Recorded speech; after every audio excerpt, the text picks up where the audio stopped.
very curious where Beaver Nation is on this. I actually, from a personal standpoint, not to just always drag my team into this, but when the both of us got relegated from the seat at the table, I was more worried about my program than Oregon State. I thought the infrastructure was there. I thought they had a lot of things going for them. When you can get a transfer like DJU, you can get a transfer like Malik Murphy. Say what you want about how they played or how their careers turned out, but when you can get that kind of capital in the transfer market, there's a draw. It's a draw, and I was very jealous of that.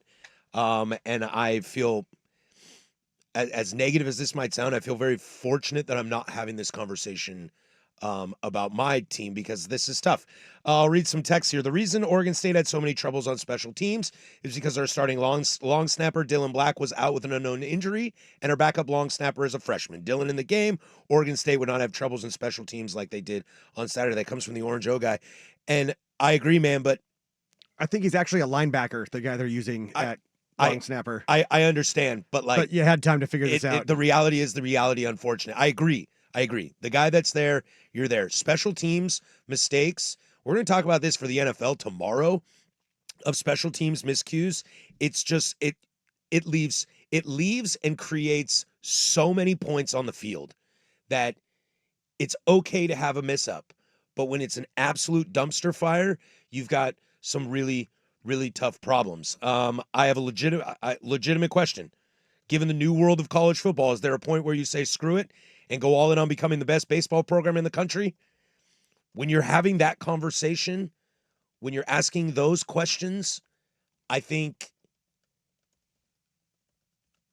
I don't even know how to say it. I think it's a terrifying reality to live in when you're just kind of ready to... You've bottomed out. Another one here. How can the glass be half full when the stadium isn't even half full?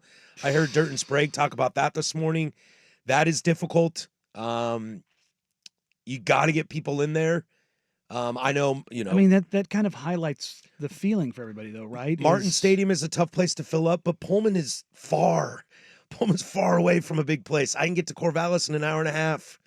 Like, another text here. Once the power brokers decided to kill OSU, I had to have a long talk with myself and come to the grips that Beaver game days were now just a reason to day drink. Was going to go to the Houston game since I got to burn some vacation time, but I can't do the depressed, I'm at a funeral day drinking. It's too damn sad. The whole thing is broken and needs to be old Yellard. God. Like, I know these are dramatic texts. They're dramatic reactions, and a lot of fan bases kind of, this is the nature of especially college sport, which is so deeply rooted in tradition and regionality and the amount of just God-given money we've spent as alumni at these programs, and jerseys and tickets and spending on cable and setting aside time to watch games, get together with your friends. I get it that it's emotional and high-strung in there. But also, I've never heard anybody to talk divorce like yourself this. like from like, look, man, if you were under the age of 35, 40, basically, if you're younger than us by any, margin of error, you don't remember Alabama sucked. Do you know who? I'll take Mike Shula for $200, Alex. All you know is Alabama. I'll take Mike Price at a strip club for $200, Ken. All you know is Alabama greatness. All you know. All you know is Georgia greatness. I'm going to tell you right now, those programs, they went through periods where they sucked. Hey, Matt Stafford was a number 1 overall pick, and they weren't very good. No. I mean, they had the Mark Richt era, but like... Sure, Richt was fine. Yeah, but they like... Those programs survived. It was a very different era, and the SEC, it just means more, came about when, Saban at LSU and Les Miles and again, Saban Alabama and even Richt at Georgia, like when it started to kind of gain a little bit more momentum. Mac Brown obviously was in, they weren't in the SEC at Texas, like the revival eras of programs. Mm-hmm. Are Oregon State and even Washington State, are they capable of a revival era in this era of college sports, of college football? And I tend to believe yes. I firmly believe yes. But it's going to be hard, but you might need to old Yeller it in the meantime. You you have to throw everything out the window and adapt and change. And we And were that talking. means firing your coach and going outside the box, outside the family. We- That's what it means. We were talking with Brandman before this, that it's like, I give my school a lot of props. You know, Jake Dickert was great. I was so happy to have him. Does it break my heart that Wake Forest is a better job than Wazoo? Yeah, it sure does. It sure does. But what did Wazoo do? It went out and it found the next guy that nobody had heard of. And we'll see how Rogers plays out. But this idea of, we can pay to get quarterbacks from the transfer portal, and let's bring in a guy that had previous success with us. Look, the Jonathan Smith era is not going to be looked upon fondly. No, And not just because he left, but like, I mean, what did he really establish there? Well, Once he left, it was over. yeah, and that's probably what's different, is that, and this is what I thought at least, I believe that Jonathan Smith was going to stay and that he would help steer them through the storm. And you had Aiden Childs, and you had this hope, right? You're glad you don't have Aiden Childs now. Well, I mean, sure. But I know what you mean. I know what you mean The at the idea time. of it. Yeah, yeah, there totally. There was hope. But when Smith leaves and Damian Martinez leaves and Aiden Childs leaves, and then you look at, I mean, Gray at least stayed on the offensive line. Sure. At least you kept somebody of substance. And, Musgrave was only there for a little bit. But all of the stuff left. And you got Murphy, which great. I think Murphy looked really good. Yeah, as you said, threw some bullets. I agree. I mean, you're asking a guy to do that, you're going to end up with some interceptions. That's just what's going to happen. But your offensive line, which is kind of what you've relied on for the last 15 years.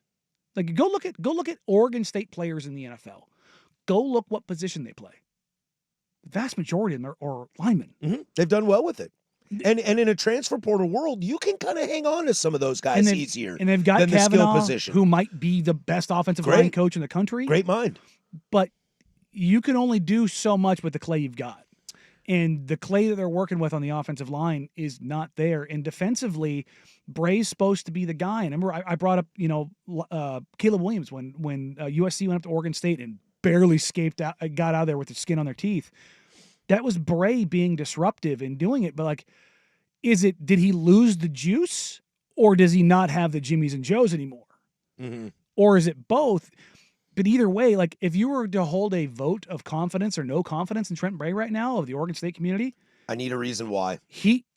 Somebody give me a reason there's why. zero confidence. And I don't like calling for guys' jobs. I don't either. really, really, I don't know Trent Bray. He might be an awesome dude. I don't know. It makes me feel a certain kind of way. I don't like it because that's messing with somebody's livelihood. And they're like, oh, they get paid millions. Dude, it's a nasty thing. They've got families, they've got kids, and you don't know what's going to happen next or where you're going to move to, and that's part of the game. No, man, if you get fired from your job, guess what? You got to deal with some stuff too. I don't wish that on anybody. With that being said, he's got to go. He's got to. There's no way to come back. In the pecking order of the coach needs to go, Bray's number one. But for me, Gundy and Napier are right there with him. I think they just have more at stake than Oregon State does, which is why those jobs are probably deemed more fireable offenses. Let's read some other quick text here. I know we're up against it. Could the Beavs drop to FCS? No, they won't do that. That'd be an organizational decision, and they won't do it. Too much money. Plus, you have a seat at the Pac-12. Beavers, unfortunately, showing why the bigger conferences don't want them. Even with some past successes, the program seems to lack identity and direction. This is from a Ducks fan. Speaking of that, what's it going to look like after the Ducks game in 2 weeks? Holy crap. Only going to get worse for the Beavs. This is the one thing that I kind of bang on a lot. Oregon State needs to stop with the we can hire ex-Oregon State players. Find a young, upcoming offensive That's the same. mind. Take a chance. That's what I'm saying. I mean, we're talking about Oregon. That's 2 weeks away. You Outside- know who they play this week? Texas Tech. Yeah, it might be a bloodletting before a bloodletting. They might. God, this is so corny with the Beavers. The dam might break. This weekend, and then are you firing Trent Bray going into Oregon? Good luck. Good luck. Outside of Gary Anderson, your head coaches are Mike Riley, Jonathan Smith, and Trent Bray. Got to get out of house. Yeah. Got to get out of house. Worked pretty well with Dennis Harrison. Yeah. But you got to get out of house. Yeah. And Riley had some success. I mean, he's your guy, but you got to get out of house. We all know how that ended. It's a different world. It's a different landscape. I know you want to have your guy. Look, again, my own personal bias. USC did this with ADs and coaches. Hey, man, I want to know Guess if Ryan, what? I want to Get him out. I want to know if Ryan Leaf could be an offensive coordinator. He's turned into a smart guy, good TV, radio guy these days. Do I want him in my program? Hell no. No. Do I want Drew Bledsoe being the head coach of my team? Hell no. And I love Drew. He's our guy. Look, the incestuous stuff, it works sometimes. Go ask what Michigan fans are going to say in a year about Sherrone. Yeah, but Harbaugh, he's a Michigan guy. Harbaugh's different, though. Harbaugh is top-tier caliber. I know. Cristobal at Miami. We'll see how that turns out. Top recruiter in the nation. Well, like there's plenty of those things where, yes, because you want them to, quote unquote, understand the culture. Your culture's not working right now. Oregon State's culture is shattered. You might need a new culture. Yeah. That's the problem. Good luck. Good luck. I think the only thing that saves Trent Bray is going undefeated from here on out. And you've got Texas Tech, Oregon, both on the road. And then you've got Houston. And